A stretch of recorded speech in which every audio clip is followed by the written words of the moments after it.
Hi, this is Brad Constantine, and this is a podcast recording of the Old Testament. Although this is not an official recording of the Church of Jesus Christ of Latter-day Saints, every effort's been made to be as doctrinally accurate as possible. I'll be using for the text the Joseph Smith translation of the Old Testament, along with many commentaries from general authorities of the Church, BYU professors, Bible scholars, and others. This format will be very detailed, and so if you want a deep analysis of the Old Testament, you come to the right place. Thanks for your attendance. Hi, welcome back. This is going to be 2 Kings chapter 14. The period encompassed by this section of study is roughly between 800 BC to 721 BC, a period of about 80 years, and that was out of the Institute Manual. All right, verse 1. In the second year of Joash, son of Jehoahaz, king of Assyria, reigned Amaziah, the son of Joash, king of Judah. He was 20 years old when he began to reign, and reigned 29 years in Jerusalem, and his mother's name was Jehoaddan of Jerusalem. And he did that which was right in the sight of the Lord, yet not like David his father. He did according to all things as Joash his father did.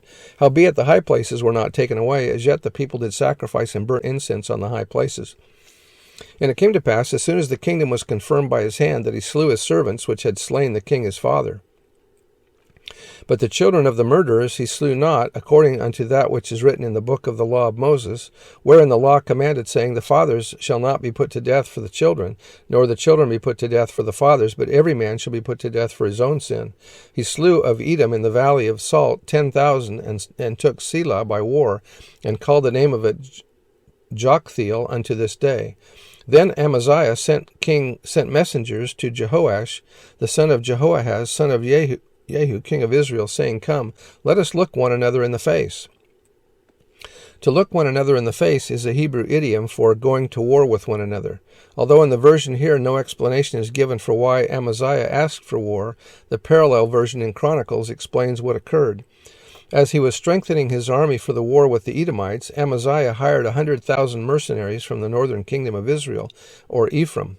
A prophet warned him that since Israel was in such disfavor with God, to add these mercenaries to Judah's army would cause Judah to lose the battle. Amaziah sent the men back, and they were greatly angered by the act. While Amaziah went south to battle the Edomites, the mercenaries vented their anger by ravaging several of Judah's towns on their return to the north. When Amaziah learned of their actions, he declared war on Israel. Joash's answer was a contemptuous insult. In his parable, Amaziah and Judah are the thistle, a weed that dries up and blows away in the summer heat. Joash and Israel are the cedar, an allusion to the cedars of Lebanon, giant and majestic trees that grew to over 100 feet in height.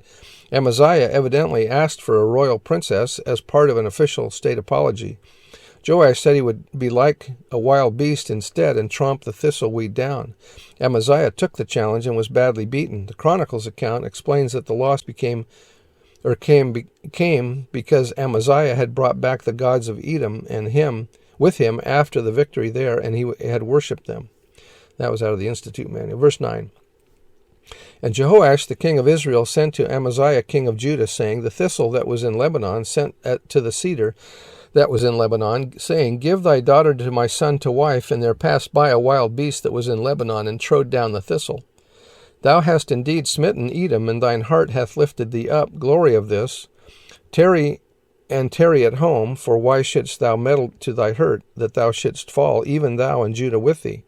But Amaziah would not hear. Therefore Jehoash king of Israel went up, and he and Amaziah king of Judah looked one another in the face at Beth-shemesh, which belongeth to Judah.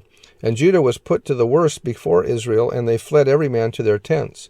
And Jehoash king of Israel took Amaziah king of Judah, the son of Jehoash, the son of Ahaziah, at Beth-shemesh, and came to Jerusalem, and brake down the wall of Jerusalem from the gate of Ephraim unto the corner gate 400 cubits. And he took all the gold and silver and all the vessels that were found in the house of the Lord, and in the treasures of the king's house, and hostages, and returned to Samaria. Now the rest of the acts of Jehoash, which he did, and his might, and how he fought with Amaziah king of Judah, are they not written in the book of the Chronicles of the kings of Israel?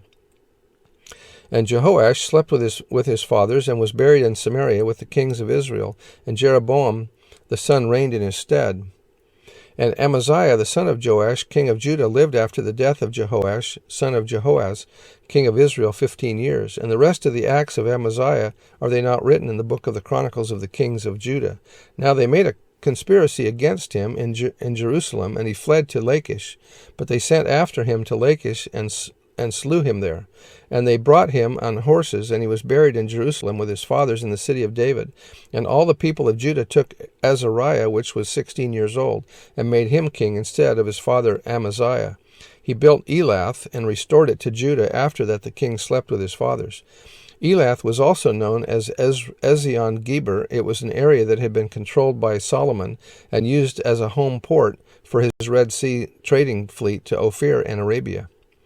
23. In the 15th year of Amaziah the son of Joash, king of Judah, Jeroboam the son of Joash, king of Israel, began to reign in Samaria, and reigned 41 years. And he did that which was evil in the sight of the Lord. He departed not from the sins of Jeroboam the son of Nebat, who made Israel to sin. He restored the coast of Israel from the entering of Hamath unto the sea of the plain, according to the word of the Lord God of Israel, which he spake by the hand of the servant Jonah, the son of Amittai, the prophet, which was in Gath-Hepher. For the Lord saw the affliction of Israel, that it was very bitter, for there was not any shut up, nor any left, nor any helper for Israel. And the Lord said not that he would blot out the name of Israel from under heaven, but he saved them by the hand of Jeroboam the son of Joash. Now the rest of the acts of Jeroboam, and all that he did, and his might, how he warred, and how he recovered Damascus and Hamath, which belonged to Judah, for Israel, are they not written in the book of the Chronicles of the kings of Israel? And Jeroboam slept with his fathers, even with the kings of Israel, and Zechariah his son reigned in his stead. So that's the end of the chapter. That name Zechariah sounds kind of familiar, doesn't it? Anyway, we'll see you next time. Bye.